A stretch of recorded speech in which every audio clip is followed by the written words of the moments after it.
Okay, this is a very quick video. We're going to show how to capture the system log from NMC.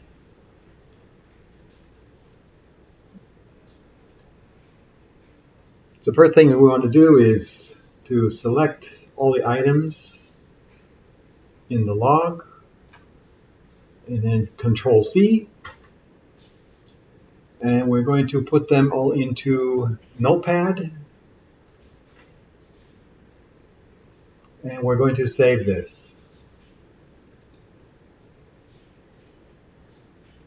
We'll save it in our Documents folder as NMC Log. Let's make it easier. Let's just save it on our desktop.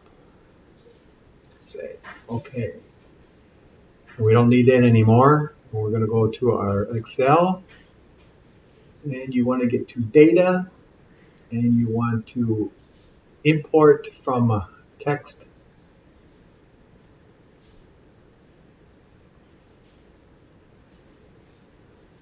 And let's look at our desktop and find this.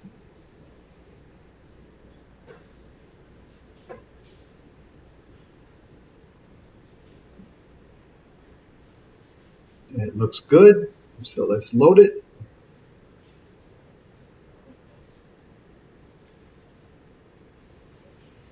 And there we go. We now have the log loaded into our Excel spreadsheet. Piece of cake.